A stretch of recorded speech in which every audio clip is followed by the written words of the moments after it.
Convicted of love. This was the punishment meted out to Zureena Desai, a beautiful, brilliant young South African doctor, and Dr. Jack Blacking, a distinguished, handsome Wits University academic and activist. She was classified Indian. He was white. Their crime? They fell in love during apartheid.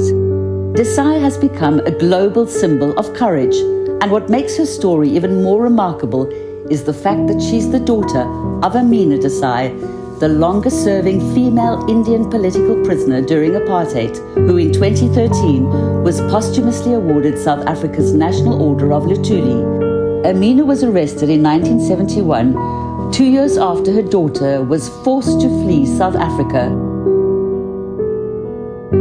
She was very brave. The first thing she insisted upon when she was arrested was that none of her children, all four of her children, were away from South Africa. She said we were not to come back under any circumstances because she feared for us. Tender memories of forbidden love remain. We often went on picnics. This was after work. I would finish work and we would go maybe to the Emerentia Dam in Johannesburg. We said it'll all be okay. Dr. Desai spoke openly for the first time at Stellenbosch University of the indignities to which she and Blacking were subjected. The event was organised by researcher Suzanne Clausen, Professor of Women, Gender and Sexuality Studies at the Pennsylvania State University. She has been in regular contact with Desai over the past 6 years. For more than 50 years, Desai had kept a low profile and never spoke publicly about her experience. Even though the laws are no longer there, the behavior still is. Together with Professor of Education at Stellenbosch University, Dr. Jonathan Jansen, Clausen suggested formal recognition for Desai, who lives in Ireland. Clausen describes the paranoia that must have plagued apartheid South Africa at the time of Desai's arrest in 1969. Most of the arrests were because of informing, and that meant neighbors, strangers, even family members I've come across reported people in their families if they were with someone across the color line. So I think it really cultivated a society of fear of one another. Even Professor Jansen had a personal experience of discrimination.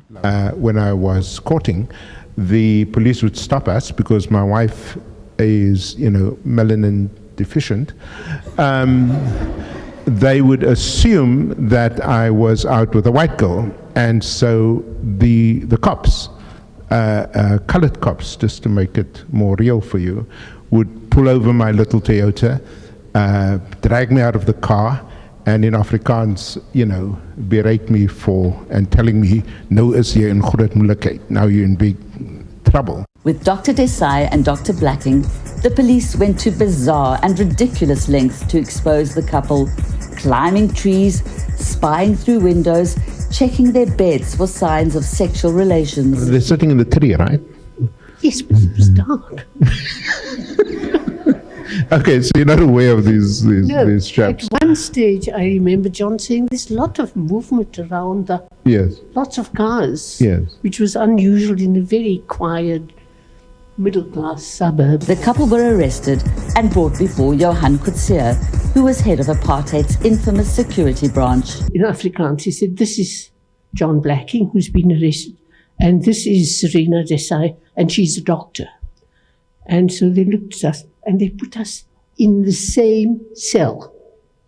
Oh! My family supported me. My community supported me. They were represented by human rights lawyer, the late George Bezos. In 1969, they received a suspended sentence, but their case had made world headlines, turning them into global icons of courage and resistance, and subjecting the apartheid state to further ridicule and contempt for its perverse laws.